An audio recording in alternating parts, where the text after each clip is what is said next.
সংসার যে সব সময় সুখের হয় রমণীর গুণে তা কিন্তু না। এবার স্ত্রী ও তার পরকীয়া প্রেমিকের 4 হাত এক করে দিল স্বামী। ফের একবার ধূপগুড়ির ঘটনায় শোরগোল পড়ে গিয়েছে। পরকীয়া থেমে নেই ধূপগুড়িতে। রবিবার ফের একবার স্ত্রী ও তার প্রেমিককে হাতে নাতে ধরল স্বামী। ঘটনাটি ঘটেছে ধূপগুড়ি পৌরসভার 15 নম্বর ওয়ার্ডের বর্মনপাড়া এলাকায়। ঘটনার খবর চাউর হতেই ভিড় জমান এলাকার বাসিন্দারা। এরপর স্থানীয় একটি মন্দিরে স্ত্রী ও তার পরকীয়ার সম্পর্কের প্রেমিকের বিয়ে দিয়ে দেন স্বামী নিজেই। ঘটনার খবর পেয়ে ঘটনাস্থলে পৌঁছয় ধূপগুড়ি থানার পুলিশ। এরপর পুলিশ অভিযুক্ত প্রেমিক এবং গৃহবধূকে উদ্ধার করে থানায় নিয়ে যায়। এদিকে গৃহবধূর স্বামী জানায়, প্রায় 18 বছর আগে আমাদের বিয়ে হয়েছে। আমি জানতে পারি এরা একে অপরকে ভালোবাসে। আজ হাতে নাতে ধরে ফেলি, তাই স্বেচ্ছায় আমি তাদের 4 হাত এক করে দেই। অন্যদিকে গৃহবধূ জানায়, আমি 1 বছর ধরে ওই যুবককে ভালোবাসি। আমার স্বামী মাইনে নেবে না, এরপর আজ আমাদের বিয়ে দেয়। আমার স্বামী মেনে নেবে না, এরপর আজ আমাদের বিয়ে দেয়। আমার 13 বছরের এক সন্তান রয়েছে, সে আমার সাথেই থাকবে। ধূপগুড়িতে একের পর এক পরকীয়ার ঘটনায় চাঞ্চল্য ছড়িয়ে পড়েছে। সদ্য 1 সপ্তাহ আগে ধূপগুড়ির সাকোয়াছড়া 2 নম্বর গ্রাম পঞ্চায়েতের পূর্ব মল্লিকপাড়া এলাকায় স্ত্রীর পরকীয়ার সম্পর্ক হাতে নাতে ধরে ফেলায় সালিশি সভার মাধ্যমে স্ত্রীকে পরকীয়ার সম্পর্কের প্রেমিকের হাতে তুলে দেয় স্বামী। রবিবার ফের ধূপগুড়ির 15 নম্বর ওয়ার্ডের বর্মনপাড়া এলাকায় একই ঘটনায় শোরগোল পড়ে গিয়েছে গোটা ধূপগুড়ি জুড়ে।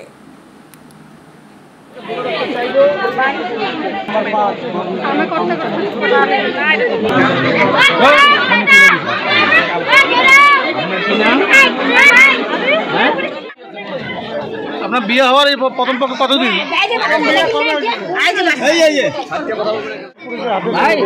দুজনের সম্পর্ক ছিল, ভালোবাসা। আপনি কবে জানতে পারলেন যে তারা ভালোবাসা? আমি এরা 1 বছর থেকে ভালোবাসে, কিন্তু আমি জানতে পারছি কিছুদিন হলো। ঠিক আছে, কিছুদিন হলো জানতে পারছি। আজকে কি ওই ওর প্রেমিক কি আজকে দেখা করতে আসছে? হ্যাঁ, দেখা করতে আসছিল। আমরা মিটিং করছিলাম যে একে বিয়ে করবে, পরে আসছে একে দেখতে আসছে।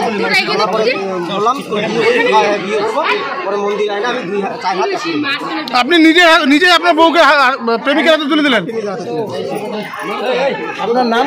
গৌতম সরকার। এটা কোন এলাকা? এটা বর্মনপাড়া 15 নম্বর ওয়ার্ড। কি নাম? কি হলো আজকে? বিয়ে করলাম। আপনাদের এলাকায় কি বিয়ে করেছেন? না।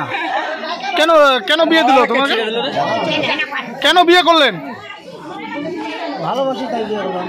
কতদিন থেকে সম্পর্ক? 1 বছর। আপনি কি জানেন যে উনি বিবাহিত ছিলেন? জানতেন? জানার পরেও এখন কি করবেন? সংসার করলাম। আপনার নাম? বলছিলাম বিয়ে হওয়ার কতদিন হয়েছে আপনার? 17-18 আজকে কি হলো? হ্যাঁ, বিয়ে দিল না, বিয়ে করছি। হঠাৎ করে কেন প্রথম বরকে ছাড়লেন কেন? প্রথম বরকে কেন ছাড়লেন? ও আমাকে মাইনে নিবে না। কেন মাইনে নিবে না? আমি ভালোবাসি দেখে সেদিন মাইনে নিবে না, সেজন্য ওকে আমি। আপনাদের দ্বিতীয় ভালোবাসার কতদিন হলো? 1 বছর। আপনার বাচ্চা আছে না? হ্যাঁ, ছেলে আছে। বাচ্চার কি হবে? ও আমার সঙ্গে থাকবে। তো এখন কি ফাইনাল ডিসিশন আপনার? এখন ও আমাকে বিয়ে করছে, ও আমাকে নিয়ে যাবে ওর বাড়িতে। কবে বিয়ে করছে? এখনই বিয়ে করলো। কে বিয়ে দিল? আমার স্বামী আমাকে বিয়ে দিল ওর সঙ্গে। আপনার স্বামী নিজে হাতে তুলে দিলেন? হ্যাঁ, নিজে হাতে তুলে দিল। আপনার নাম? আমার নাম চন্দনা। বাচ্চার বয়স কত?